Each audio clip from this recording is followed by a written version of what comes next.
সুপ্রিয় শিক্ষার্থীবৃন্দ, আলফা পয় চ্যানেলের পক্ষ থেকে জানাই শুভেচ্ছা ও অভিনন্দন।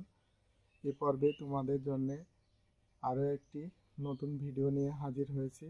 ঢাকা বোর্ড 2024-এর পরিমিতি থেকে আসা একটি সৃজনশীল প্রশ্নের সমস্যার সমাধান করে দেখব। ভিডিওটি না টেনে সম্পূর্ণ দেখার অনুরোধ রইল। তাহলে শিক্ষার্থী বন্ধুরা, আমরা চলে যাই মূল পর্বে। তো আমাদের প্রথমে যেটা বলা হয়েছে যে ক নাম্বার, একটি ত্রিভুজের দুটি বাহুর দৈর্ঘ্য যথাক্রমে 18 আর 16 মিটার, এদের অন্তর্ভুক্ত কোণ দেওয়া আছে, ত্রিভুজটির ক্ষেত্রফল নির্ণয় করতে হবে। তাহলে সর্বপ্রথম শিক্ষার্থী বন্ধুরা আমাদের জানতে হবে, মনে করো এই একটা ত্রিভুজ, এই ত্রিভুজের দুটি বাহু এ আর বি দেওয়া আছে, তাদের অন্তর্গত কোণ হলো থিটা। যদি কোনো ত্রিভুজের অন্তর্গত দুটি বাহুর দৈর্ঘ্য এবং যদি কোণ দেওয়া থাকে, অর্থাৎ দুটি বাহুর অন্তর্গত কোণ যদি দেওয়া থাকে, তাহলে সেই ত্রিভুজের ক্ষেত্রফল নির্ণয়ের সূত্রটি কি হবে? যে এই half A B sine theta.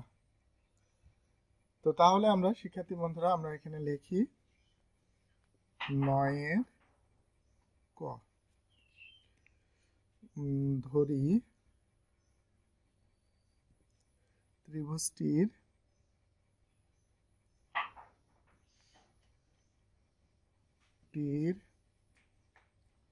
বাহুর দৈর্ঘ্য এ সমান 18 মিটার, বি সমান এখানে দেওয়া আছে কত, 16 মিটার, 16 মিটার, এবং অন্তর্ভুক্ত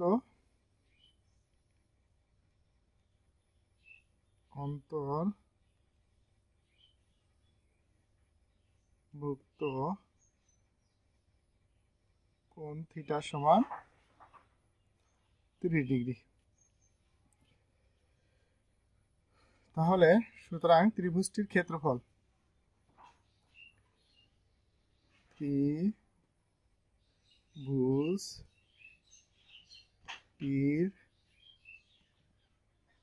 ক্ষেত্রফল half A B sine theta. তাহলে হাফ এ বি এর দৈর্ঘ্য আমরা কত জানি, 18। তাহলে যেহেতু এ সমান 18 জানি, তাহলে এ পরিবর্তন করে লিখবো কত, এখানে ইন্টু দিয়ে, যেহেতু এগুলোর মধ্যে কোনো কিছু সাইন উল্লেখ নেই, তাহলে আমরা ইন্টু ধরে নিব। তো এখানে হবে 18 ইন্টু বি হলো কত, 16, আর সাইন থিটার মান হলো 30 ডিগ্রি। তাহলে 9 দুগুণী 18, 9 গুণ 16 গুণ সাইন 30 ডিগ্রি মান হলো হাফ, এই হলো হাফ। তাহলে এখানে এটা কাটে দিয়ে 8 দুগুণী 16, তাহলে এখানে কত হবে, 8 নং 72, 72। তাহলে ক্ষেত্রফল যেহেতু মিটার দেওয়া আছে, ক্ষেত্রফল একক কি লিখতে হবে, বর্গ মিটার। কেমন? তাহলে আমাদের ক নাম্বার প্রশ্নটির সমস্যার সমাধান হলো। এবার আমরা খ নাম্বারটা দেখি। খ নাম্বারে এখানে কি বলা হয়েছে সেটা আমরা একটু দেখি, তারপরে আমরা এটা কাজটা করি। তো খতে বলা হয়েছে কি, যে ত্রিভুজের দুটি বাহুর দৈর্ঘ্য এই যে সমবাহু ত্রিভুজটির ক্ষেত্রফল নির্ণয় করো। তো সমবাহু ত্রিভুজের প্রত্যেক বাহুর দৈর্ঘ্য 3 মিটার বাড়ালে ক্ষেত্রফল 27.3 মিটার বেড়ে যায়। তো এখন সমবাহু ত্রিভুজ কাকে বলে? যে ত্রিভুজের 3টা বাহু সমান তাকে সমবাহু ত্রিভুজ বলে। দেখো আমরা এখানে একটা সমবাহু ত্রিভুজ রাখছি, যে ত্রিভুজের 3টা বাহু সমান তাকে সমবাহু ত্রিভুজ বলে। তো সমবাহু ত্রিভুজের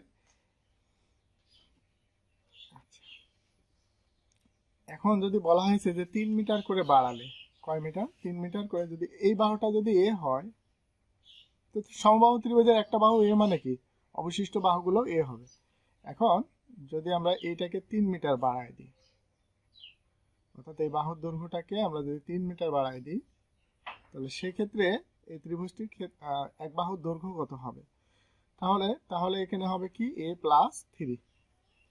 আবার একটা বাহু যদি a+3 হয় তাহলে অপর দুটি বাহু a+3 হবে, কারণ এটা হলো সমবাহু ত্রিভুজ। তো সমবাহু ত্রিভুজের প্রত্যেকটি বাহুই সমান হবে। গেল, কারণ এই বর্ধিত অংশটুকুর ক্ষেত্রফলই হলো আমাদের, এই যে এখানে বলা হয়েছে কি 27√3 বর্গমিটার।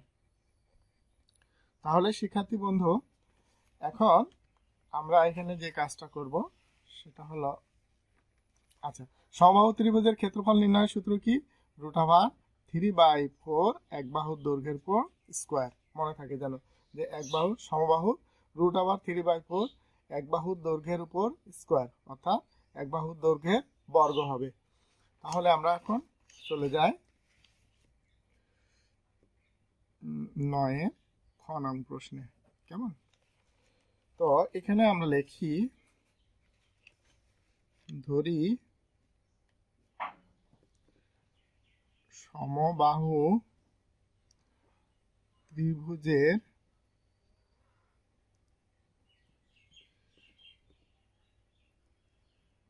এক বাহু সমান এ, যেহেতু আমাদের এখানে একক মিটার লেখা আছে আমরা এখানে মিটারই লিখে দেব, মিটার। তাহলে এর ক্ষেত্রফল, এর মানে কাকে বোঝানো হয়েছে? সমবাহু ত্রিভুজের এর ক্ষেত্রফল। তাহলে এটা কি? √3/4 এক বাহুর দৈর্ঘ্যের উপর স্কয়ার, এত কি মি বর্গমিটার। আচ্ছা, তাহলে দেখো মূল ত্রিভুজটা কোনটা? এটা এই মূল ত্রিভুজ থেকে এই যে এই ত্রিভুজটা, যে এটা হলো কি বর্ধিত ত্রিভুজ। আচ্ছা, তাহলে সমবাহু, যেহেতু এখানে বলা হয়েছে কি সমবাহু ত্রিভুজের প্রত্যেক বাহুর দৈর্ঘ্য 3 মিটার বাড়ালে এর ক্ষেত্রফল এত মিটার বেড়ে যায়। তাহলে যদি সমবাহু ত্রিভুজের এক বাহুর দৈর্ঘ্য, সমবাহু ত্রিভুজের এক বাহুর দৈর্ঘ্য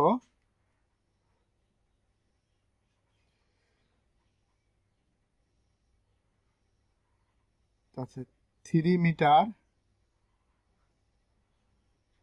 বাড়ালে এর ক্ষেত্রফল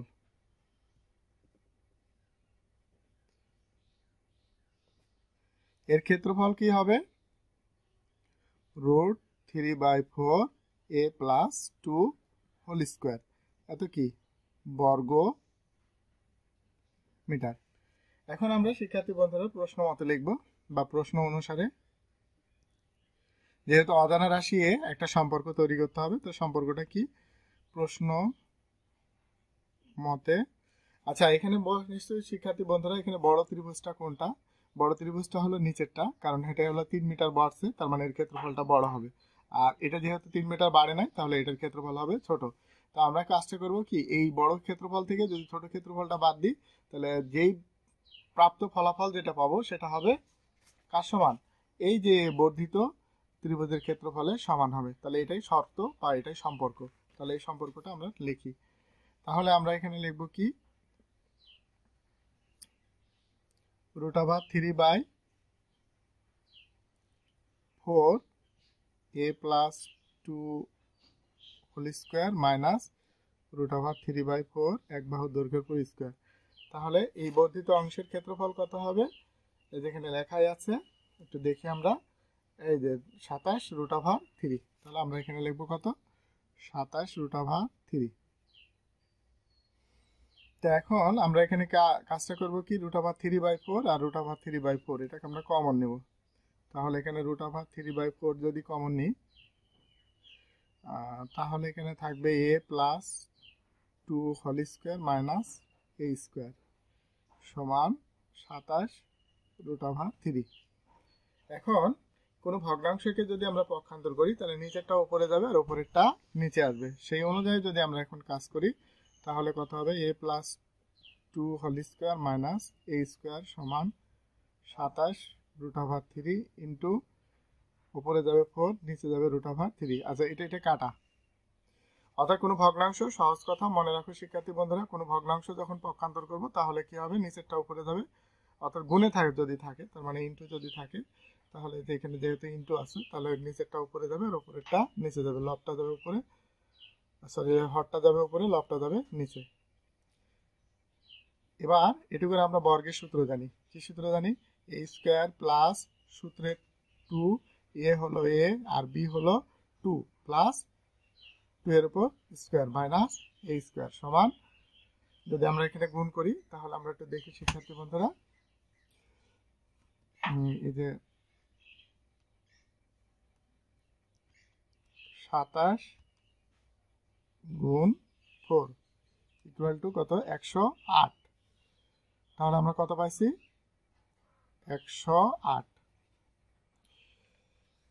এবার প্লাস মাইনাসে স্কোয়ার কাটা, তাহলে এখানে থাকলো কত? 2 দুগুণে 4, 4a আর প্লাস 4 2 দুগুণে 4, 108।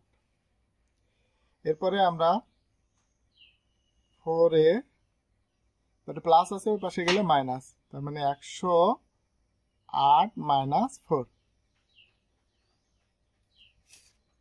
আমরা পরবর্তী পৃষ্ঠায় চলে যাই শিক্ষার্থী বন্ধু, আমরা পরেরটায় একটা যেহেতু আমাদের এখানে শেষ, তাহলে আমরা এখন এখানে কি কত হবে? 4a, আচ্ছা 4 বাদ দিলে কত হবে? 104। এখন এ 4 গুণে আছে ওই পাশে গেলে ভাগে যাবে, তাহলে 104 ভাগ 4, তাহলে 4 দিয়ে ভাগ করে দেখি ক্যালকুলেটরে আমাদের কি আসে। এই 104 ভাগ 4 আসে কত? 26। আচ্ছা, সুতরাং এ সমান 26। যেহেতু আমাদের এখানে প্রশ্নে যেটা বলা হয়েছে মূল ত্রিভুজের ক্ষেত্রফল নির্ণয় করতে বলা হয়েছে, অর্থাৎ সমবাহু ত্রিভুজটি, তো সমবাহু ত্রিভুজ বলতে গেলে মূল ত্রিভুজ। আচ্ছা,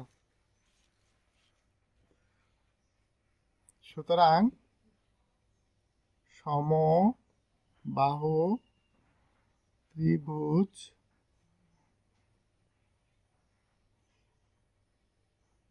টির ক্ষেত্রফল, তাহলে সমবাহু ত্রিভুজটির ক্ষেত্রফল সমান √3/4 এক বাহুর দৈর্ঘ্যের পর স্কোয়ার। আচ্ছা, তাহলে এখন আমরা এখানে করব কি? √3/4 এক বাহুর দৈর্ঘ্য কত পাইছি আমরা? 26। তাহলে এই পরিবর্তন করে লিখব কত? 26, 26 এর পর স্কোয়ার। তাহলে এখন আমরা এখানে যে কাজটা করব দেখি শিক্ষার্থী বন্ধুরা, এখন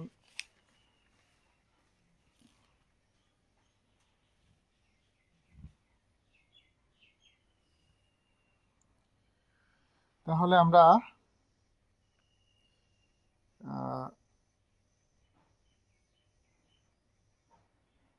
26-এর উপর স্কোয়ার, 26-এর উপর স্কোয়ার দিলে কত আসে? আচ্ছা, তাহলে আমরা লিখি √3/4 ইন্টু 676। এখন যদি এটাকে আমরা 4 দিয়ে ভাগ করি, ভাগ 4, তাহলে কত আসে? 169। তাহলে এটা কেটে দিলে কত হবে? 169। তাহলে 169 আর √3 গুণ করলে 169 √3, এত কি? বর্গ মিটার। সুপ্রিয় শিক্ষার্থীবৃন্দ, এরপরে আমরা একটু দেখি যে খতে বলা হয়েছে কি? সমবাহু ত্রিভুজটির ক্ষেত্রফল নির্ণয় করো। তো সমবাহু ত্রিভুজের প্রত্যেক বাহুর দৈর্ঘ্য 3 মিটার বাড়ালে ক্ষেত্রফল 27 √3 বর্গমিটার বেড়ে যায়। তো তাহলে এখন আমরা একটা কাজ করি যে এখানে একটা সমবাহু ত্রিভুজ অঙ্কন করি। তো সমবাহু ত্রিভুজ কাকে বলা হয়? যে ত্রিভুজের প্রত্যেকটি বাহুর দৈর্ঘ্য সমান তাকে আমরা বলবো সমবাহু ত্রিভুজ। তাহলে এই বাহুটার সমবাহু ত্রিভুজ। এখন সমবাহু ত্রিভুজের একটা বাহু যদি এ হয় তাহলে বাকি অবশিষ্ট বাহুগুলো হবে এ, যেহেতু প্রত্যেকটা বাহু সমান। তারপরে আরেকটা কি, যেহেতু আমাদের ত্রিভুজটা যদি বাহুটা বর্ধিত করা হয় তাহলে এর ক্ষেত্রফলটা বেড়ে যাবে। তাহলে এর ক্ষেত্রফলটা কত বেড়ে যাবে? 27√3। এখন 3 মিটার যদি বড় হয় তার মানে এর যদি এটা এ থাকে তাহলে এটা হবে a+3। তাহলে অপর বাহুগুলোও কিন্তু কি হবে? বর্ধিত হবে। তাহলে a+3, যেহেতু আমাদের প্রত্যেকটা বাহুর কথা বলা হয়েছে তাহলে এটা। তো আমরা শিক্ষার্থী বন্ধুরা আমরা এখন চলে যাই সমবাহু ত্রিভুজটির ক্ষেত্রফল নির্ণয়। তো এই ত্রিভুজটির ক্ষেত্রফল নির্ণয়ের সূত্র হলো √3/4 এক বাহুর দৈর্ঘ্যের পর স্কয়ার। তো আমরা লিখি ধরি সমবাহু ত্রিভুজের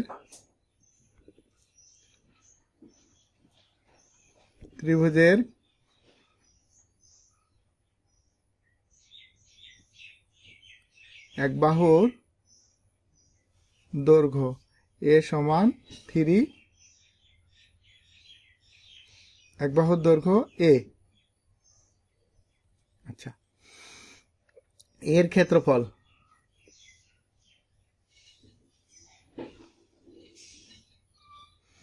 ক্ষেত্রফল সমবাহু ত্রিভুজের ক্ষেত্রফল আমরা জানি কি √3/4 এক বাহুর দৈর্ঘ্যের পর স্কয়ার, এত কি বর্গমিটার। যেহেতু আমাদের এখানে একক লেখা আছে মিটার, এই জন্য আমরা বর্গমিটার দেবো। এখানে সেন্টিমিটার থাকলে সেন্টিমিটার লিখতাম। আচ্ছা, আবার ত্রিভুজটির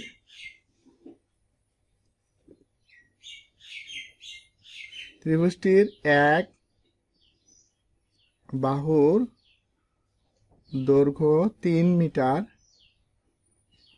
বাড়ালে এর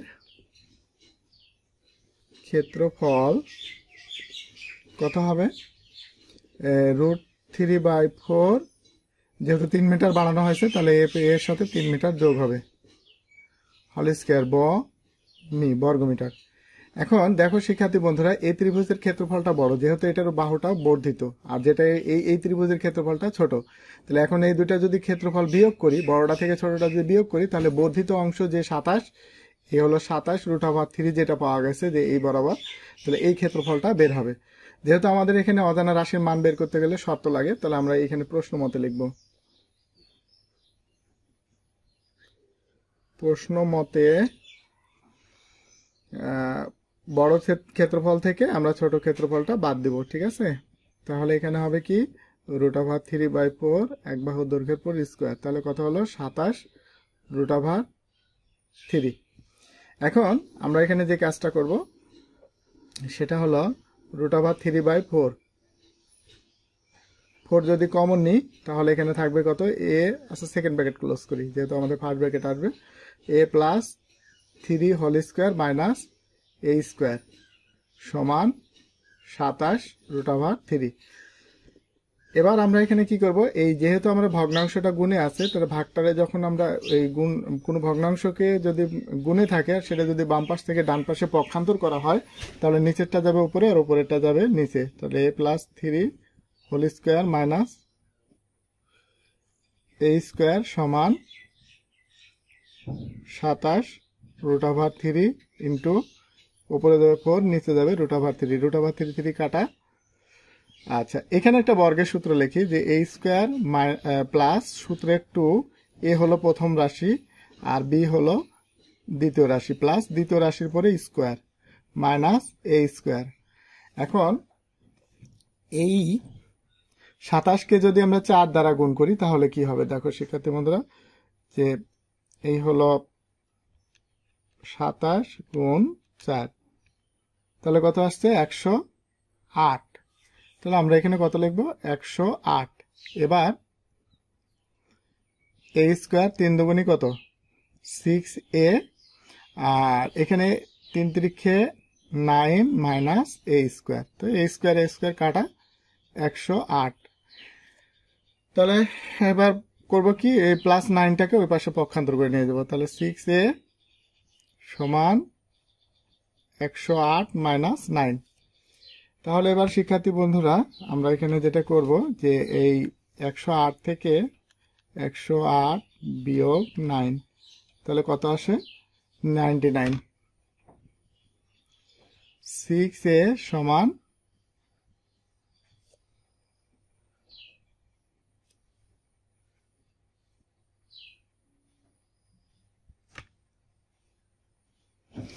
আচ্ছা, এরপরে আমাদের এ মুক্ত করতে হবে। তাহলে এর আগে কত আছে 6, 6টাকে আমরা ওই পাশে নিয়ে যাই। তাহলে এ সমান 99 ভাগ 6। তা আমরা যদি ভাগ করি তাহলে কত আসে, এই 99 ভাগ 6 16.5। তাহলে ত্রিভুজটির ক্ষেত্রফল বলতে গেলে এই যে সমবাহু ত্রিভুজের ক্ষেত্রফলটা, যেটা মূল যে ত্রিভুজটা যেটা থেকে এই বৃদ্ধি পাচ্ছে, তো সেই মূল ত্রিভুজটার ক্ষেত্রফল নির্ণয় করতে হবে। তাহলে আমরা লিখব কি, সমবাহু ত্রিভুজের ক্ষেত্রফল, বাহু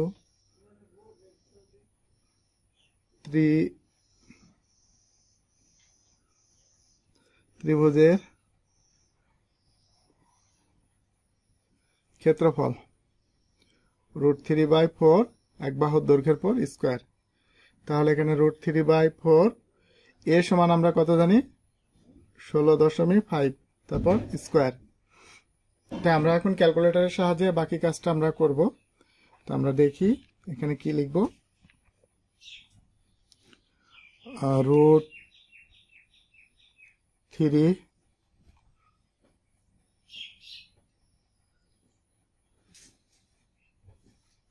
√3 তারপরে bracket 16.5 bracket square equal to আমাদের যা আসবে ভাগ হলো কত, এই হলো 4, নিচে 4 দিয়ে যদি ভাগ করি তাহলে কত আসে,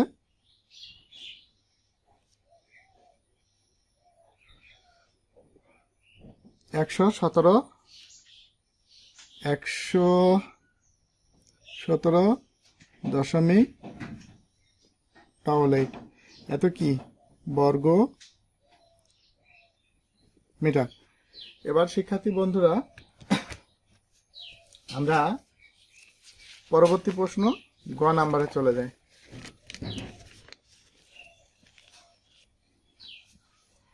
পরবর্তী প্রশ্ন গতে এখানে বলা হয়েছে কি, 1 ঘন সেমি লোহার ওজন 7 এত গ্রাম হলে পাইপের লোহার ওজন নির্ণয় করো। তাহলে এখানে 2 নম্বর উদ্দীপকে লোহার পাইপের ভেতরে এবং বাইরের ব্যাসার্ধ দেওয়া আছে। তো আমরা লিখে নিই, পাইপ বলতে গেলে আমরা কি বোঝাই, যে পাইপ হলো এই যে এরকম সিলিন্ডারের মতো। তো এই হলো সিলিন্ডার। তো এই সিলিন্ডার, তো সিলিন্ডারের আয়তন যদি আমরা এখানে লিখি,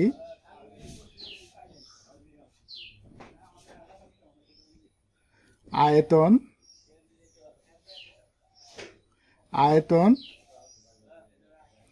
পাই আর স্কয়ার এইচ।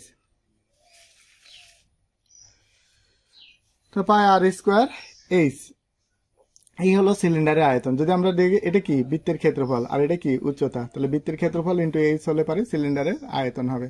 কেন আমরা আয়তন বের করছি, যেহেতু আমাদের এখানে প্রশ্নে 1 ঘন সেমি লোহার ওজন দেওয়া আছে, তার মানে সেক্ষেত্রে আমরা এখানে আয়তন নিয়েই কাজ করব। তো দেখি আমরা শিক্ষার্থী বন্ধুরা, তো এখানে আমরা লিখব কি, আমরা এখান থেকে লিখি যেটা বলা হয়েছে কি,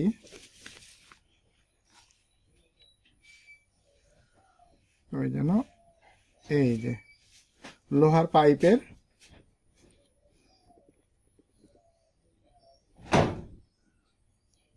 ধরি লোহার পাইপের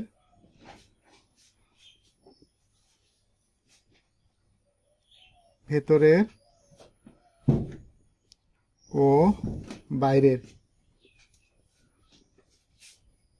বাইরের ব্যাসার্ধ যথাক্রমে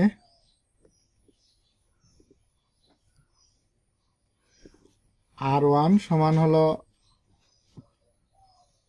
4 আর R2 সমান হলো 6 সেমি।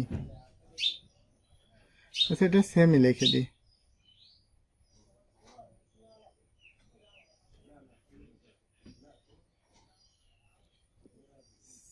সেমি। তাহলে এখন আমরা এখানে লিখতে পারি কি, R1 মানে প্রথম আর R2 হলো এটা। তাহলে পাইপের ভেতরের আয়তন,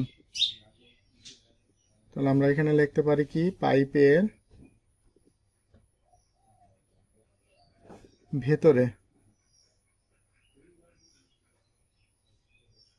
ভেতরের আয়তন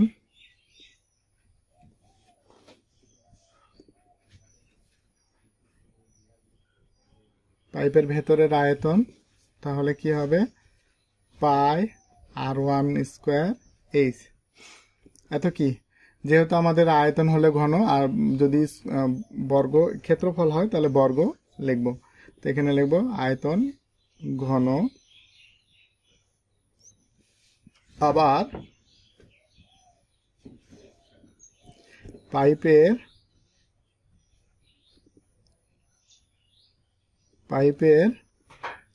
বাইরের আয়তন,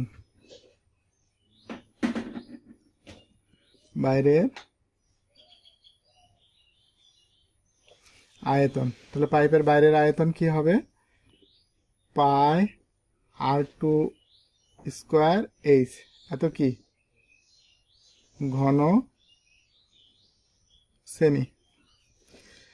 তাহলে আমরা একটু দেখি শিক্ষার্থী বন্ধুরা, যে এইখানে এই যে এটা ভেতরে বা বাইরে আর একটা ভেতরে, মনে করা যায় যে এটা আর এটা। তো এখন আমরা যদি এই ভেতরের অংশ থেকে, যদি বাইরের অংশ থেকে যদি এই ভেতরের অংশ বা ভেতরের এই গাঢ় পাইপটা যদি বাদ দিয়ে দিই, তাহলে অবশিষ্ট যেটা মোটা যে অংশটুকু আছে সেটাই থাকবে। এটাই হবে পাইপের আয়তন। তাহলে আমরা এখানে লিখতে পারি কি, পাইপের আয়তন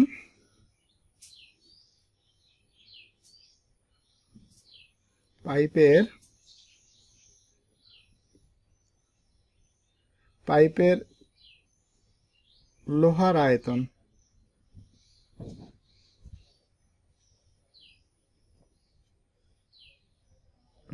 আয়তন, তাহলে এখানে বড় কোনটা, বড়টা হলো বাইরেরটা, ভেতরেরটা হলো ছোট। তার মানে এখান থেকে আমরা লিখবো কি, পাই R2 স্কোয়ার এইচ মাইনাস এখানে হলো পাই R1 স্কোয়ার এইচ। আচ্ছা, এত ঘন সেমি। আচ্ছা, এরপরে এখন যদি আমরা কমন নিই, পাই এইচ যদি কমন নিই, তাহলে এখানে থাকবে কত, R2 square minus R1 square, এত ঘন সেমি। এবার পাই, আচ্ছা মান বসায়, তো পায়ের মান কত, 3.1416। আচ্ছা, এবার হলো উচ্চতা। তো আমাদের এখানে প্রশ্নে আমাদের কি বলা হয়েছে আমরা দেখি।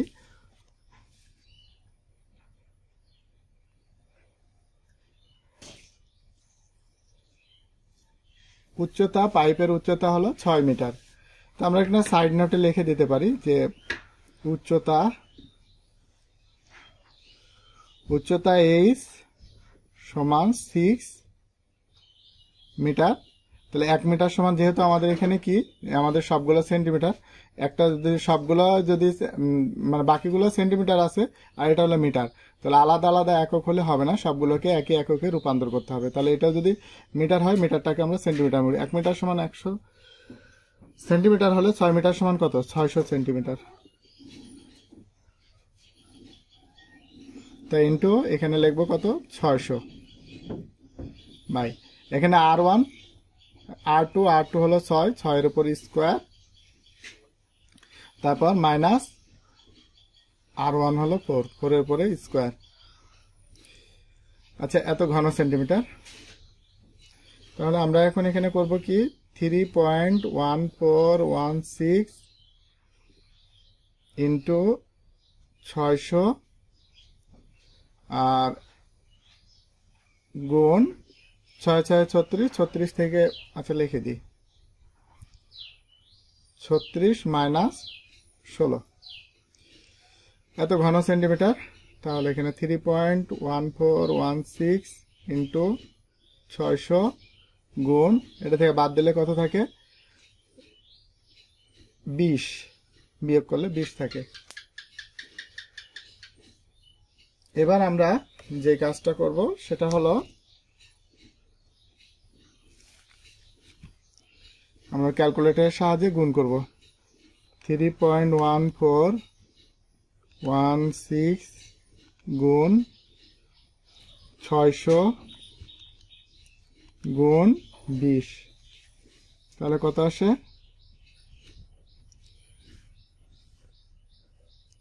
তাহলে আমাদের এখানে লিখতে হবে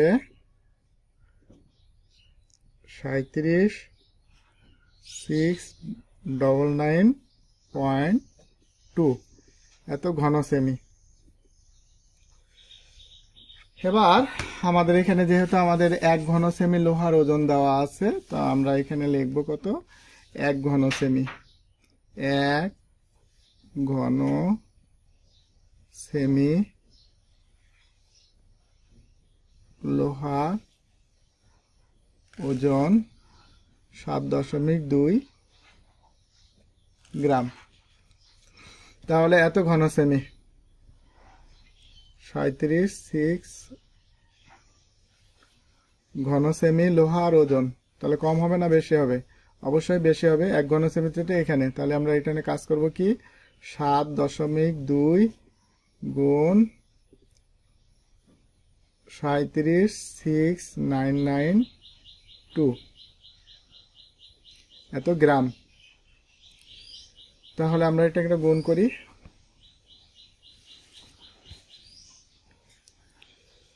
তাহলে 7.2 গুণ 37,699.2, তাহলে আমাদের এখানে আসছে কত?